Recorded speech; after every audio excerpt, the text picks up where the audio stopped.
Hello नमस्कार। और आप सभी का बहुत बहुत स्वागत है। तो आप सब कैसे हैं? आशा करती हूँ आप सब अच्छे होंगे, स्वस्थ होंगे। हम लोग भी ठीक हैं। तो ये देखिए, ये सब तो मैं कल साफ़ सफाई की थी और आज सुबह से पूरा घर द्वार सब धुलने में और झाड़ने पोंछने में मैं लग गई थी। तो समय हो गया है, लगभग आपको 3 बज गया। खाना पीना हम लोगों का हो गया है और अभी मैं आई हूँ सारे डब्बे को पैक करूँगी, क्योंकि मैं आप लोगों से बताई थी कि किराने का सामान भी आ गया है। तो वो सब मैं डब्बे में भर के और पैक करके उसके बाद ही मैं किचन को अरेंज करूँगी। एकदम काम करते करते आज हालत ख़राब हो गया है।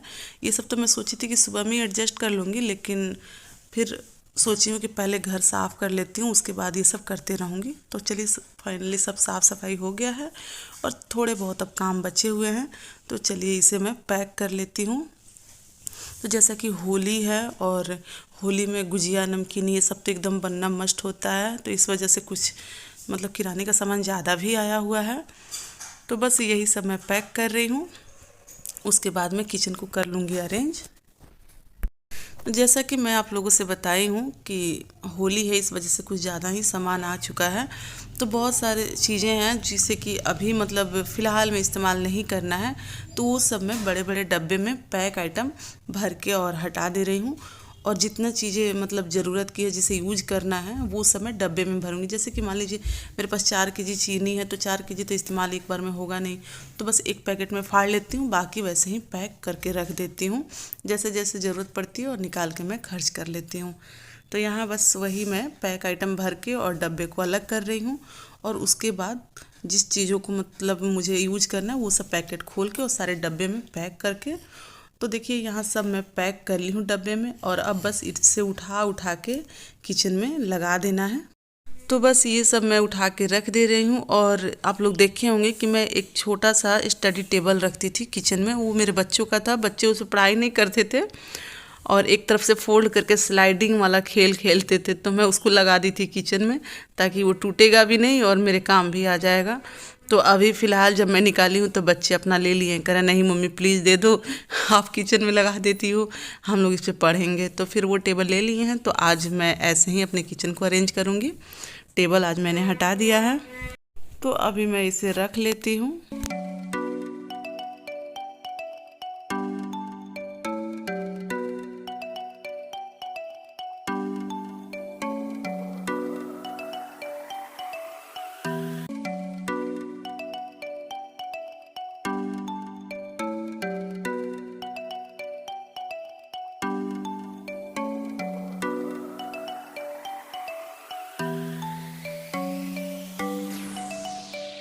तो अभी मैंने किचन में सारे डब्बे अरेंज कर लिए और देखिए फाइनली मेरा किचन ठीक हो गया, पूरा मैंने अरेंज कर लिया है। किचन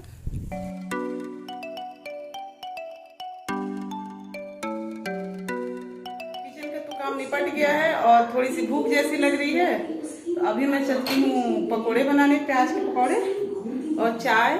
तो वही हम लोग अभी नाश्ता करेंगे।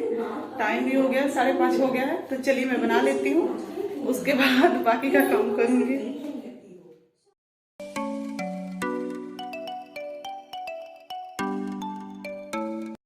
तो यहाँ प्याज के पकोड़े बनाने के लिए मैंने कुछ प्याज लिया है और इसको छील के वॉश कर लिया है। और अभी देखिए एकदम पतले पतले स्लाइसेस में काट ले रहे हैं। और जो प्याज के बीचों बीच पीछे जो गांठ होता है उसको आप निकाल दें, क्योंकि वो निकाल देने से जो प्याज काटने के बाद उसकी कलियाँ एकदम से आसानी से खुल जाती है और वो रहता है तो मतलब चकड़े रहता है, इसलिए उसे निकाल देना चाहिए। तो यहाँ बस प्याज मेरा कट गया है और इसमें मैं 4 या 5 हरी मिर्च काट ले रही हूँ। वो अपने आप टेस्ट के अकॉर्डिंग ले सकते हैं। और यहाँ मैं ली हूँ नमक और उसके बाद मैं ली हूँ इसमें हल्दी पाउडर और थोड़ा सा कश्मीरी लाल मिर्च पाउडर ली हूँ। और ये गरम मसाला है। चम्मच देखिए बहुत छोटा है, तो उस चम्मच से मैं 1.5 चम्मच ली हूँ। और इसको हाथों से बहुत अच्छे से मैश करेंगे, इतने अच्छे से ताकि प्याज से पानी निकल जाए। वैसे नमक डालने पे प्याज से पानी निकल ही जाता है। तो देखिए बहुत अच्छे से पानी निकल गया है। और इसके बाद इसमें ऐड करेंगे बेसन। तो ये बेसन है, तो इसको पहले मैं लेके थोड़ा सा मिक्स की हूँ। उसके बाद मुझे थोड़ा सा और मतलब गीला लगा है, तो थोड़ा सा और मैं बेसन ली हूँ, कि थोड़ा सा मतलब ड्राई रहे, बहुत ज़्यादा गीला नहीं रहे, नहीं तो बहुत ज़्यादा गीला रहने पे ना एक तो क्रिस्पी नहीं होता और दूसरी बात कि वो ऑयल बहुत ज़्यादा उसमें घुस जाता है, फिर मतलब ऑयली ऑयली ज़्यादा लगता है। तो यहाँ देखिए बहुत अच्छे से बेसन से कोट हो गया है और अब इसको मैं ढक दे रही हूँ और इधर मैं कढ़ाई रख दे रही हूँ गर्म होने के लिए। तो चलिए ये गर्म हो गया है और इसमें मैं रिफाइन डाल दी हूँ। तो ये लीजिए रिफाइन भी बहुत अच्छे से गर्म हो गया है और अब मैं इसमें पकोड़े अपना डाल देती हूँ। बहुत ज़्यादा गर्म नहीं होना चाहिए, मतलब एकदम से ऐसा गर्म नहीं कि पकोड़े डालते जलना शुरू हो जाए, धुआं निकलना शुरू हो जाए, ऐसा नहीं होना चाहिए। मतलब अच्छा गर्म होना चाहिए। और इसमें जो पकोड़े हम डालेंगे उस वो थोड़ा छोटा छोटा डालेंगे, बहुत ज़्यादा बड़ा बड़ा नहीं डालेंगे, नहीं तो अंदर कच्चा रह जाएगा। और छोटा छोटा डालेंगे तो देखने में भी अच्छा लगता है और बनता भी बहुत अच्छा है। तो यहाँ लीजिए मैं सारे पकोड़े डाल दी हूँ और अब ये एक तरफ से अच्छे से सिक गया है। उसके बाद मैं इसे अब पलट दे रही हूँ। तो ये देखिए थोड़ा भी कढ़ाई में चिपक नहीं रहा है, बहुत आसानी से इसे हम उलट पलट कर लेते हैं। तो बस शुरू में थोड़ा एक दूसरे को आसानी से पलटना रहता है, उसके बाद आप आराम से इसे एक बार में ही पूरा चला सकते हैं।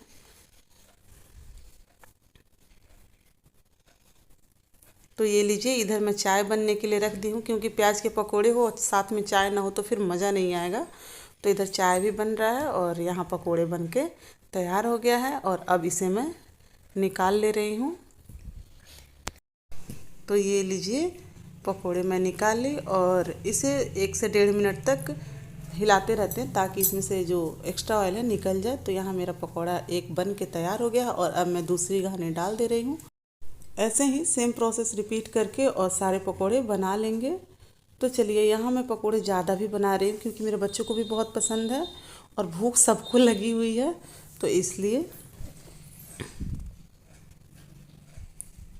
तो ये लीजिए दूसरे राउंड के भी पकोड़े मैं पलट ली हूँ और ये भी रेडी हो गया है।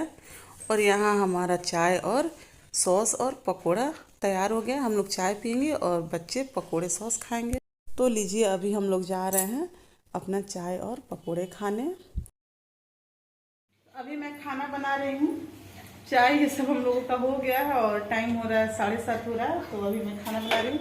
तो ये देखिए बकले की सब्जी बना रही हूँ, बकले और आलू की सरसों वाली। तो यहाँ देखिए कढ़ाई चढ़ गया है, इसमें मैं पकौड़ी बनाई थी तो इसमें सब्जी बना रही हूँ। यहाँ मैं रखी हूँ दाल, बनाने वाली हूँ दाल चावल और बकले की सब्जी। तो मैं खाना बना लूँ और यहाँ मैं बच्चों को दी हूँ दूध और बच्चे देखिए क्या कर रहे हैं।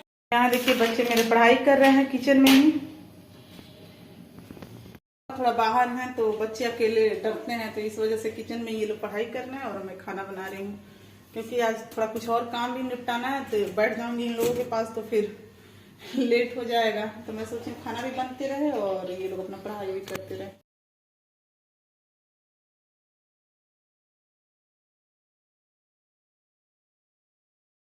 यहाँ मैं सब्जी बना के और गैस पे रख के चली गई थी तो सब्जी नीचे से जल गया था और फिर मैं उसे पलट के दूसरी कढ़ाई में वो कर रही हूँ, भून रही हूँ। तो यहाँ चावल भी रेडी हो गया और ये सब्जी है और यहाँ ये दाल बन के तैयार हो गया है। और ये लीजिए ये हम लोगों का खाना है। तो अभी हम लोग जा रहे हैं खाना खाने। फिर हम लोगों ने खाना खाया और उसके बाद मैं आ गई अपना फ्रिज साफ़ करने। तो अभी बहुत सारा काम है, इस वजह से मैं फ्रिज को डीप क्लीनिंग नहीं कर रही हूँ, मतलब पूरे पार्ट को खोल के धुल नहीं रही हूँ। वैसे पार्ट निकाल निकाल के मैंने साफ़ किया है बट धुला नहीं है। तो ये लीजिए मैं सारे सामान निकाल ली हूँ और फ्रिज को कर दी हूँ ऑफ। और अभी एक साफ़ कपड़ा लेके और साफ़ पानी उसमें कपड़े को भिगो के और अच्छे से एकदम ड्राई सूखा निचोड़ के उसके बाद में फ्रिज की सफाई की हूँ। और इससे आपके फ्रिज बहुत अच्छे से साफ़ हो जाते हैं, एकदम चमचमाता हुआ फ्रिज साफ़ हो जाता है। और इस तरह से साफ़ करने में मुश्किल से 10 से 15 मिनट का समय लगता है और हमारा फ्रिज साफ़ हो जाता है। तो जब भी हमारे पास वक्त कम रहे तो हम इस तरह से फ्रिज की सफाई कर सकते हैं। हमारे पास समय की भी बचत हो जाएगी और मेहनत की भी बचत हो जाएगी।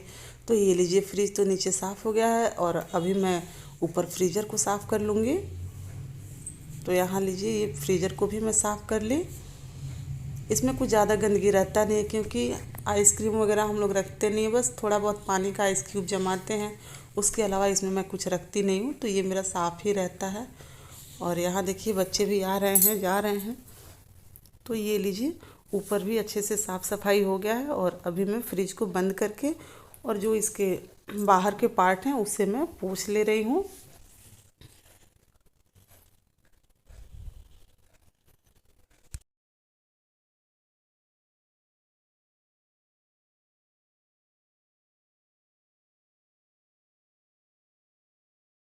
तो ये लीजिए फाइनली फ्रिज साफ़ हो गया है और इसमें अब मैं लाइट का कनेक्शन भी दे दी हूँ। तो ये देखिए कितना चमचमाता हुआ फ्रिज मेरा साफ़ हो गया है और लगभग सब कुछ ख़त्म भी हो गया था। मैं सोची थी सब साफ़ सफाई करके ही सब्ज़ी वगैरह मंगवाऊँगी। तो यहाँ फ्रिज में कोई सब्ज़ी भी नहीं है और पूरा देखिए कितना अच्छे से साफ़ हो गया है। और अभी मैं आ गई हूँ अपने भगवान के मंदिर की साफ़ सफाई करने की, क्योंकि सारे काम तो हो गए, बस भगवान जी का ही साफ़ सफाई नहीं हुआ है। तो अब यहाँ मैं आ गई हूँ, ये साफ़ सफाई कर लूँ। तो ये सब मैं रात में ही निपटा रही हूँ, क्योंकि कल से मैं सोची हूँ कि मुझे नमकीन ये सब बनाना है जो होली का मतलब बनता है। तो इसलिए मैं साफ़ सफाई सोच रही हूँ आज ही समाप्त कर लूँ, क्योंकि अकेले सब कुछ करना होता है तो फिर निपटा के एक एक काम को ही करना पड़ेगा। और यहाँ ये देखिए ये थर्मोकोल वाला, पता नहीं याद नहीं आ रहा है मैं क्या मंगवाई थी, उसमें ये मिला था। तो इस पे मैं ऐसे कलरफुल पेपर लगा के और दीपावली के टाइम में रख दी थी। तो यहाँ पूजा की गई थी, मम्मी से मैं बोल के गई थी कि इसी पे आप लक्ष्मी गणेश की मूर्ति को रख के आप पूजा करना। तो वही मैं इसको रखी हूँ, टूटा हुआ नहीं है, बहुत अच्छा है, मतलब अलग से आसन बना के और पूजा करने के लिए भगवान का। तो यहाँ देखिए अब मैं यहाँ भगवान के मंदिर को अरेंज कर रही हूँ। तो यार मैं छोटा सा टेबल लगा रही हूँ, क्योंकि वो जो बड़ा वाला टेबल है उस पर मैं कपड़े प्रेस करती थी। तो अभी कपड़े प्रेस करने में बहुत दिक्कत हो रही है, ठंडी में तो उतने प्रेस होते नहीं थे, तो काम जैसे तैसे चल गया। बट अब गर्मी का दिन है तो शर्ट वगैरह प्रेस करना पड़ेगा, तो इसलिए मैं यहाँ छोटा वाला लगा रही हूँ और बड़ा वाला मैं बाहर निकाल दी हूँ। तो ये लीजिए ये मैं टेबल एडजस्ट कर दी हूँ और नीचे से एक ईंटा लगा दी हूँ ताकि थोड़ी सी ऊंचाई बढ़ जाए। और ये जो कपड़ा है ये कर्टेन का है, क्योंकि मेरा जो कर्टेन था खिड़की वाला बहुत ज़्यादा लंबा था, तो कुछ दिनों तक मैंने ऐसे ही लगाया। फिर उसके बाद मुझे लगा कि थोड़ा सा लुक चेंज करना चाहिए, तो फिर मैं नीचे से काट के और कर्टेन को मोड़ के कर्टेन बना ली, और जो बचा उसको मैं ऐसे ही किसी चीज़ पर डालती रहती हूँ। तो ये लीजिए टेबल मैं ठीक कर दी हूँ और अभी मैं साफ़ पानी और एक कपड़ा छोटा सा लेके आई हूँ, जिससे मैं सारे भगवान के फ़ोटो जो हैं उसे अच्छे से साफ़ कर दे रही हूँ, क्योंकि थोड़ा बहुत डस्ट भी होगा और हम लोग तिलक वगैरह लगाते हैं वो सब भी हैं। तो मैं उनको अच्छे से साफ़ कर दे रही हूँ और यहाँ मैं अरेंज करके रख दे रही हूँ। तो ये लीजिए ये हमारे श्री हनुमान जी हैं और अभी मैं माँ दुर्गा की फ़ोटो लगा रही हूँ। इसमें लगभग सब देवी हैं, 9 देवी हैं, और ये मेरे लड्डू गोपाल हैं और बाकी भी शंकर जी पार्वती जी की मूर्ति हैं, भगवान विष्णु की मूर्ति है। तो यहाँ लीजिए मेरे भगवान कितने अच्छे से अरेंज हो गए हैं, आप लोग देख पा रहे होंगे। और उसके बाद फिर मैं आ गई किचन में, खाना पीना जो हुआ था वो सारे बर्तन वैसे ही थे।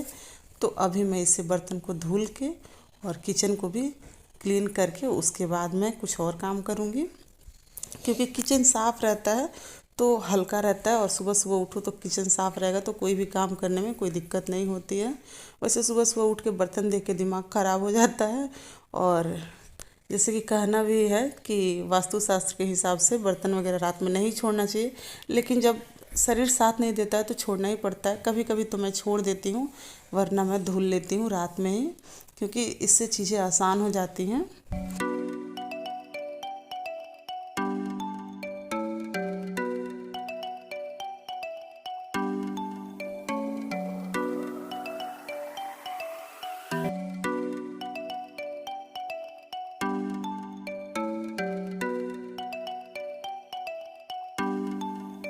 ये लीजिए मैं बर्तन भी धुल ली और अपने किचन की साफ़ सफाई कर दी हूँ, चूल्हा ये सब स्लैब सब साफ़ हो गया है।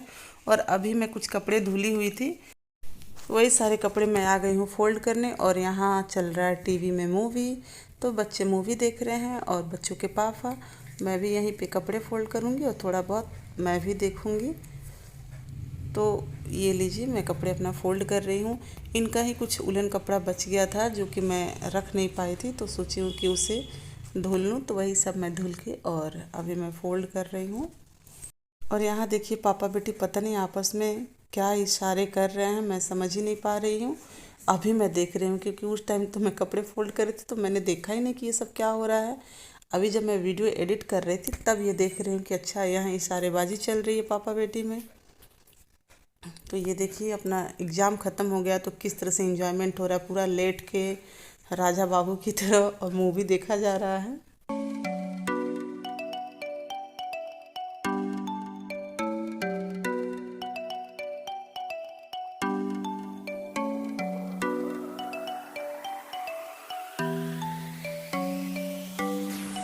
यहाँ मैंने सारे कपड़े फोल्ड कर लिए। तो चलिए आज के वीडियो को मैं यहीं पे समाप्त करती हूँ। अगर वीडियो आप लोग को अच्छी लगी होगी तो लाइक कीजिएगा, कमेंट कीजिएगा, अपने दोस्तों के साथ शेयर कीजिएगा।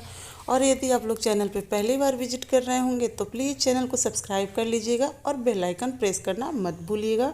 फिर मिलते हैं नेक्स्ट ब्लॉग में, तब तक के लिए बाय बाय, टेक।